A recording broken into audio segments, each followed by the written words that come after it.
Just a quick question. Did anybody get a chance to walk up here today and read this sign? I'll just bring it a little closer. The signage actually represents a commitment. I don't know that you know that somehow you're involved in making. And this presentation is about adding to some of the context that we've already established this morning and this afternoon about how you might actually attain this commitment. So if you couldn't read it, I'll just read it out loud because it is so important. Here you see the Resuscitation Academy logo, and you're, as part of the GRA, representing your region, and you're proudly supporting the ambitious goal from the GRA to increase survival out of hospital cardiac arrest by 50%. Do you have another goal as ambitious as improving survival by 50%? Did you actually have a concept of how enormous that task is? I know you do, but just wanted to kind of be provocative to start off. Let's put into balance what we know so far. If you look at this logo on the top left, the RA, over a period of the past 12 or 13 years, has kind of invited us along this journey. And they've been provocative in suggesting that there are these 10 approaches, and that if you were to meticulously follow them in your own way and tailor them, that you might find similar results they achieve in King County. And then about 2 years ago, several people in this room traveled to Stavanger, Norway, to participate in a workshop where there was a call to action that was presented. And the call to action was, what if we could take the thinking that resides in Seattle-King County and export that around the world, so that Seattle-King County didn't have to be coming into your region and telling you how to do this. You would be telling your peers how to do this. And then, because of that, this whole other group gets stood up, and I wanted to explain who this group is so that you kind of contextually understand why I'm here to talk with you. In order to get this achievement, in order to get this goal accomplished of saving roughly 50% more lives from cardiac arrest, it's going to take focus and persistence and passion. And we didn't feel that there was a single organization that, on top of everything else it was doing, could provide the support that the Resuscitation Academy could stand up. So we created this entirely new organization. About 3 years ago, the American Heart Association and Laerdal Medical committed to the Resuscitation Academy that we would bring resources to help them achieve their vision. How to make turnkey resources that would be available around the world. And the American Heart Association and Laerdal have a great many things that they're working on, and we basically concluded that there wouldn't be a way if we tried to do all the other things that we were doing plus this. So we took a small group, there's about 100 of us, mostly in the United States, and now we form RQI Partners. So when you hear the introduction of RQI Partners, that's who it is. So what I want to do is add a little bit to the discussion. But first, this is young Mickey Eisenberg, who grew up in the Badlands and the tough streets of Detroit.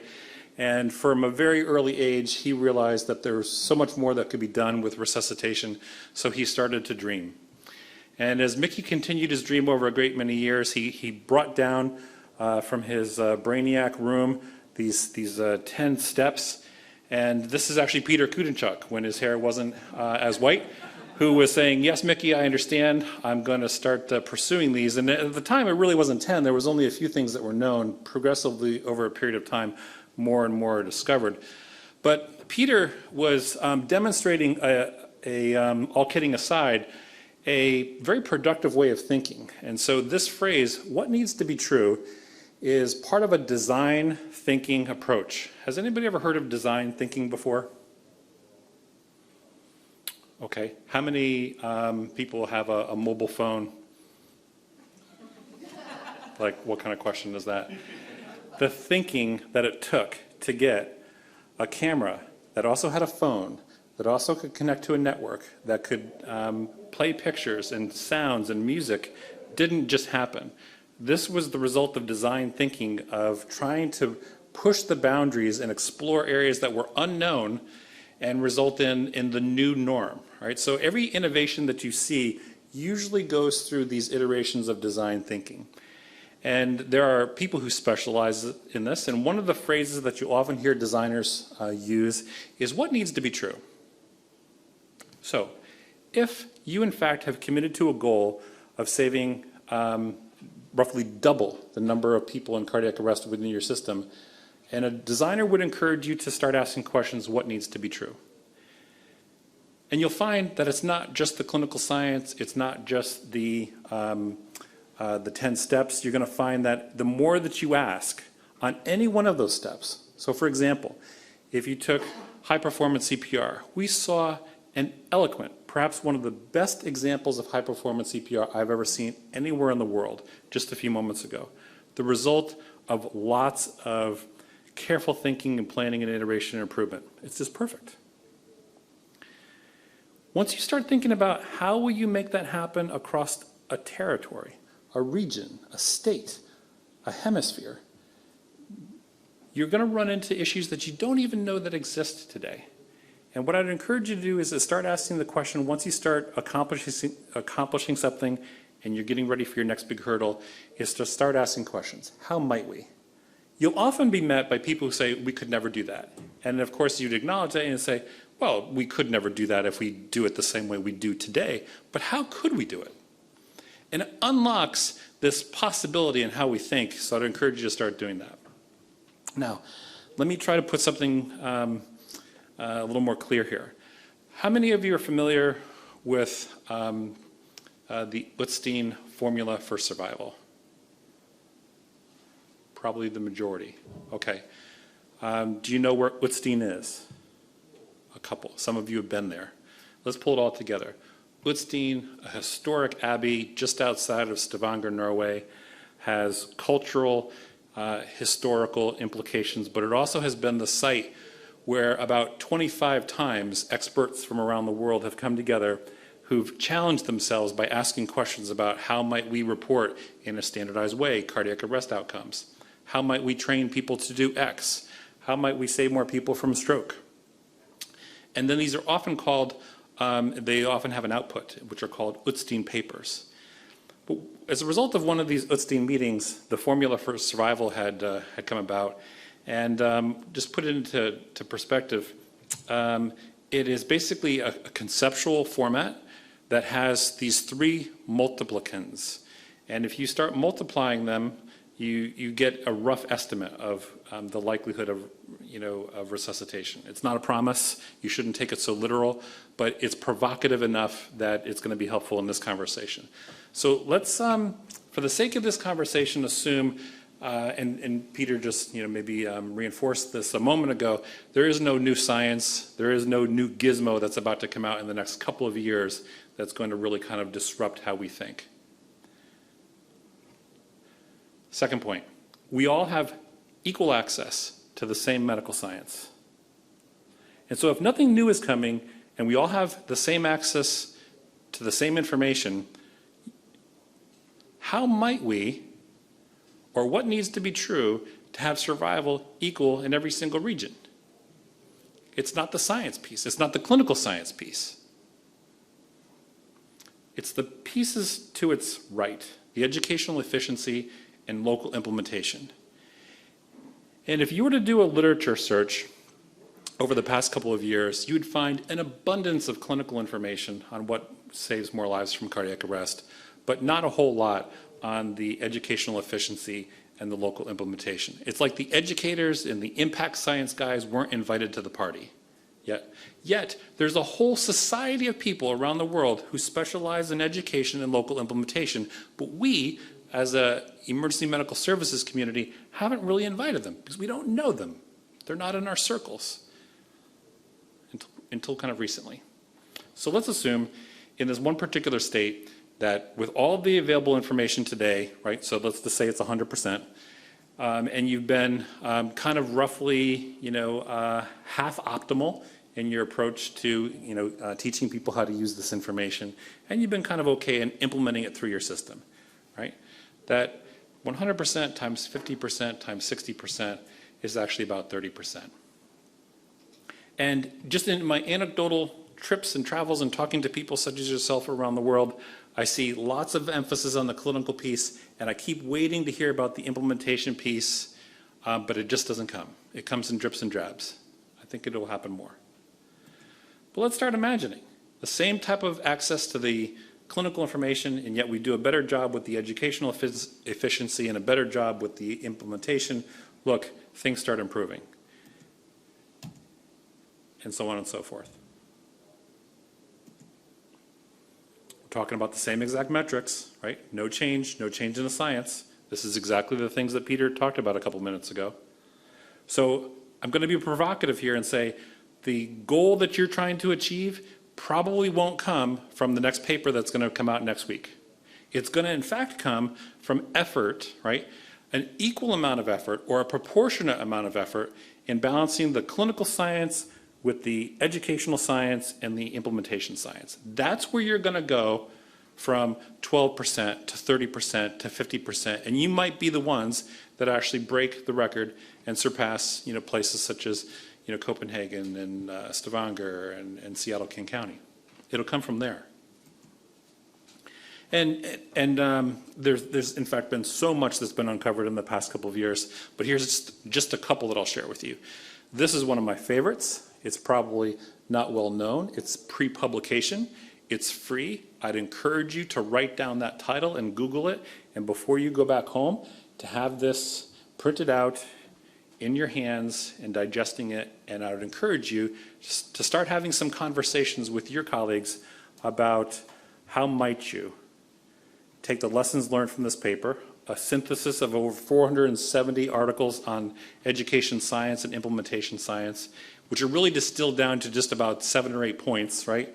So to go from 470 down to 7, that's kind of achievable, right? And it basically talks about the current approach that we've been using to date to get individuals and teams sufficient and competent in providing resuscitation has not really yielded the expectations we thought it would. And so it's calling for a deliberate disruption.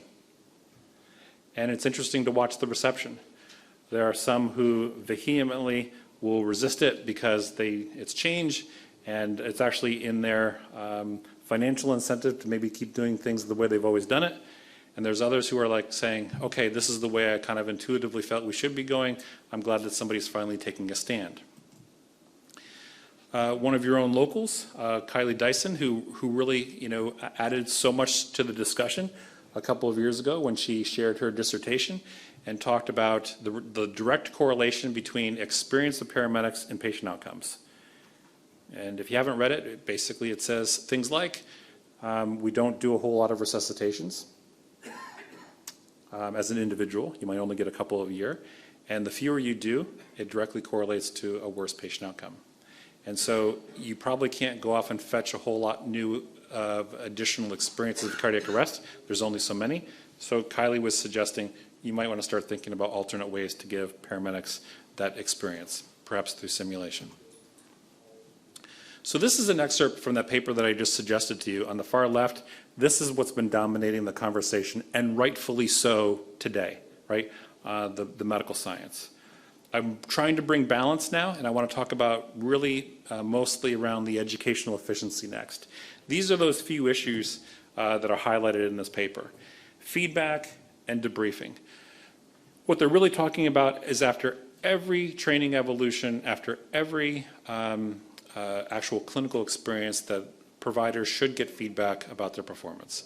The more that you know, you can start to make informed decisions about what you should do next. Mastery learning and deliberate practice. How many of you heard of things like the 10,000-hour rule? Right? Any musicians in the room? Nope, not an artsy group. Athletes? Like, not an athletic group? Okay. What's that? Any professional Netflixers? Okay. So the 10,000-hour rule said that if you were to put deliberate time focused around very specific objectives that were measured rigorously, and that you received feedback, and that you applied the feedback, and then you repetitively went through this over and over and over again, after about 10,000 hours, you would achieve something called an expert status. And there's a novice to expert continuum. We don't necessarily need to make everybody in this room, everybody in the state or in the hemisphere an expert in resuscitation, because that's probably pretty unlikely. What we need to do is to make people who are reliably competent, which is kind of middle of the continuum, right? So, you know, cut yourself a little bit of slack. Everybody doesn't have to be, you know, the definitive source in this. The space learning. How many of you have heard of something called the forgetting curve? Is it something in your vernacular yet? The forgetting curve basically is a concept that says that the acquisition of technical skills, if not reinforced deliberately and repetitively, that probably within 3 months your skills are starting to decay to the point where they're not competent. And we've seen this in examples where you bring a group together and say, we're going to have a high-performance CPR evolution today, and you pull the team together, and individual after individual after individual can't actually demonstrate the competence around rate, depth, recoil, ventilation. They just don't meet their own expectations because they haven't practiced it in so long. And so consequently, before you can really get into the detail of having a high-performance CPR team evolution, you need to go back and do a lot of remedial training on individual skills because people have forgotten it. They haven't practiced it. The contextual learning, don't ask me to take something and extrapolate it from another context and then try to think about this about how it fits into my environment. Learners should expect, rightfully so, that the learning that you bring to them is appropriate for their environment. So some of you who've been to Seattle have met a fellow by the name of Mike Hellbach, a paramedic trainer, part of the Resuscitation Academy. And Mike talks about, when he sees people and they say, I could never do that in my community because you're throwing 8 people at this cardiac arrest in Seattle, I only have 2. Well, we've seen 2, and 2 look pretty darn good to me, right? So, make it contextual for the environment which you live and work in. This next piece, assessment. One of the things that I see, Tony, you had mentioned it when you walk into the cardiac arrest and you're kind of the fly on the wall for a couple of minutes, and you don't really say anything, you don't disrupt the equilibrium in the event. When I watch a lot of training evolutions, I see an awful lot of people who are trying to be kind instead of helpful. The kind piece is, oh, you've been around for 15 years, you got this, I'm not going to really, score you. And it's not helpful, in fact, at all. In fact, it's counterproductive. It's detrimental. And so this next piece around the assessment is having rigorous standards where you do assess people against the standard and you help them, right? It's not about trying to find somebody doing something wrong. It's about trying to find opportunities to make somebody stronger. So this is the piece that we're trying to bring to the table as you're evolving your clinical science and how you want your evolutions to go. Where do you put equipment? Is it 32-2? Is it continuous? That's all important conversations I'm asking you to also represent in the conversation in this piece as well. Now, look at this lonely piece over here. Even as highly that I'm praising this particular paper and I'm really kind of keen on it and I'm hoping that you dig it too, still local implementation hasn't really kind of pulled a commensurate amount of weight. I can tell you that the bright ideas that you have, right, the ambitions that you have will die on the grapevine if you don't apply just even some of the basic and readily available concepts around implementation science, around change management. And if these things are foreign to you, there's probably people in your community who are really very good at it, who once they understood your story and what you're trying to achieve would probably run to you and want to help, right? If you were to extrapolate some of the evidence in technology implementation, as many as 70% of technology projects will fail because of inadequate attention to detail around the implementation piece. So let's go back here. Another question for you. Have you heard of a concept called 10x thinking? Have you heard of a little company called Google? Okay.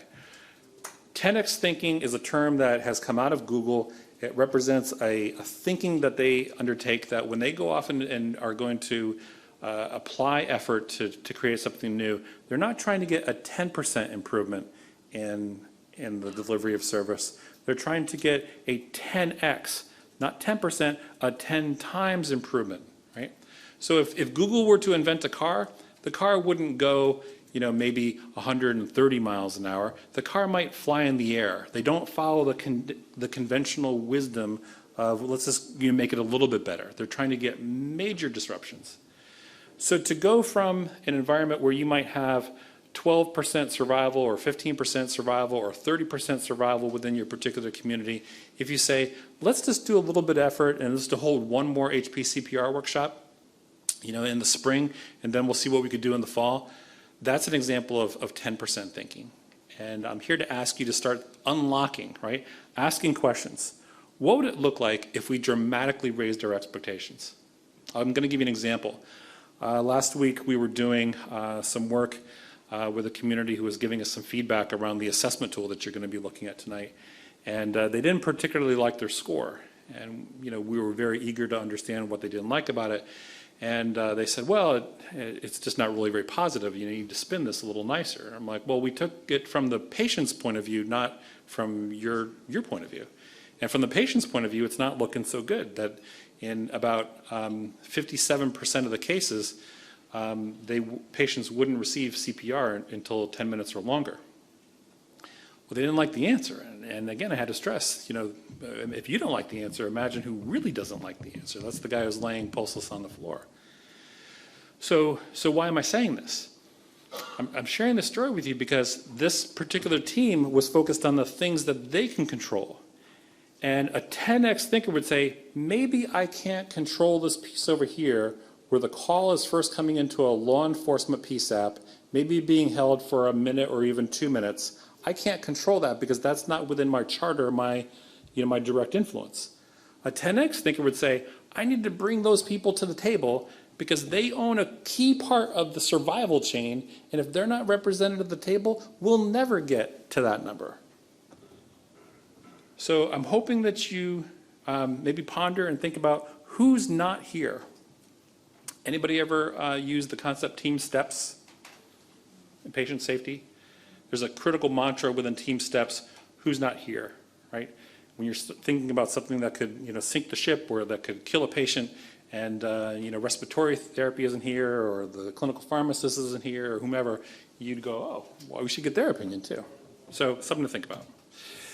So some recommendations to balance the clinical thinking.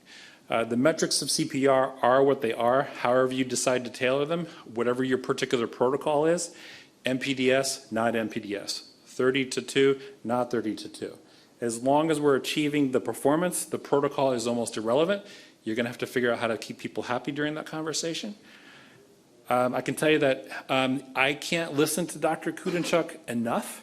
I feel as if if I haven't gotten a Kudenchuk dose in about 30 days, that something bad is going to happen, so I just listen, right? You didn't really know that I did this, Peter. Start. So all kidding aside, Peter reminds us of the simple little things that we could easily forget that will have such a significant impact. Just a little bit of residual leaning done by a whole lot of people consistently can make the difference between you hitting that number or not. So when you start asking yourself, how might we, or what needs to be true, be thinking about what's going to sink the ship. People leaning who forget that leaning is a bad thing will keep you from attaining your goal. And you'll be like, why aren't we getting it? We seem to be doing all the things on paper that we should have been doing. The educational efficiency, please read that paper, circulate it, ask questions. Don't just hand it to somebody and go, do we do these things in our program? Will our rollout of high-performance CPR, telephone CPR, actually include these things? And if they don't, maybe you can't do them all. It's just like the 10 steps. You can't roll them all at one time. Be thinking about what's the most impactful one that you could do and take it on. And if you don't know how to do it, again, I think there's probably people not too far from you who do know how to do it, who once they hear your story would be happy to help. The implementation. Julie and I were having dinner last night and we were talking about, we don't have a good story. You would think, in America, 350,000 lives lost a year would be the most compelling thing that you could possibly bring to the table. And it's just not getting people's attention, right? The people who are not in this room are marketers, are professional communicators, are public affairs peoples, right? The clinicians in this room are brilliant. You won't get there without these people. So who's not present? The people who are going to take your message and figure out how to make it sticky so that people feel compelled to act, all right? You're going to have one of the best known solutions out there that nobody really knows about, right? And you can't do it by yourself. Around some of the implementation pieces, building a sense of urgency and building a coalition. There's some evidence in the change management world that if at least 50% of your organization isn't carrying your message, that it probably won't stick. So if you have a small group of super users, the cadre of people who you trust with everything, and their number is 12 and your organization number is 3,500, you got to go get some more people who are telling the story. Because it can't just be Tony Walker in front of the department saying this is important. It's got to be people who maybe Tony hasn't even met yet who are carrying the story. The trajectory of small wins. 3 blasts of a siren, is that evacuate or no? Yeah, okay, we're done. All right, you're done. You got it. It's been said that small wins are the molecules of success. Small wins are the molecules of success. You start stacking up enough small wins, and before you know it, you're not talking molecular anymore, you're talking about structural, right? And so what does this mean in plain English? That oftentimes people will say things like that. We're going to go off and save 50,000 more lives, or we're going to double resuscitation, and that's an enormous goal. And what I'm encouraging leaders to think about is, what are those incremental goals? What might we do within 3 months, right? Such as we're going to demonstrate a high-performance CPR evolution, and then we're going to go off and train, 6 crews, and then we're going to go off and have this media event, and then we're going to train 12 crews, and then we're going to roll it out into a sector, and then we're going to evaluate these things. You see where I'm going with this? We're stone on stone. You're having these reportable, shareable, demonstratable pieces of evidence that you are, in fact, having the right trajectory. If you wait to report on your progress until it's all done, people will lose interest. They will move on to the next thing. They've got to be like, we're one step closer to the moon. We've got guidance. You know what's coming next week? Propulsion. And I can't wait for life support, right? That type of thing. You got to get people excited about this. Now, I've also noticed, if we move on to operations, that oftentimes there's a disconnect between the clinical educators and the people who actually run operations. You go off and you learn something, and then operations does something different. I'm asking and encouraging you to marry, right, or tie together or staple your clinical people, your QI people, and your operations people, so they look at the problem from their respective points of view and they maintain close contact. They are, in fact, allies. That is your team that will make or break you. Hold them responsible if this doesn't work. It's not the educator's fault. It's not operations' fault. It's collectively our fault. And if we start to fail, we go, okay, what do we do? What do we do different? What needs to happen? What needs to be true?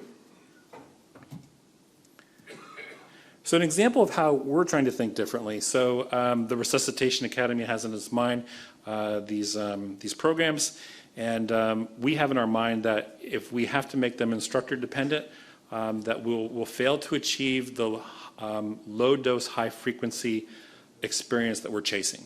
So just to be clear, when we say low dose, high frequency, we're talking about a 10 or a 15-minute experience without having to have instructors present. We could be talking about telephone CPR, we could be talking about individual CPR skills, we could be talking about team-based skills. It doesn't matter. That we want to keep this, the muscle memory, we want to keep the activity just constantly in the repertoire and the experience of the provider, right? And so most of our systems were really designed for an instructor to be holding some type of instructional tool and watch and grade you, and then it was responsibility of them to give the feedback. And so what we're trying to do is be disruptive and 10x type of thinking, and we said, why don't we create a learning system that doesn't require an instructor? And so following an HPCPR evolution, this might be these are the sketches. This is some feedback that it would get. Here's what we did overall. here's what we did well, and here's our biggest opportunity for improvement. And then it would guide them through, here's what you were supposed to do. Why don't you tell us how you did? So the team is being taught how to reflect on their own. No boss present, no coach present. It is pure learning, and they give some feedback.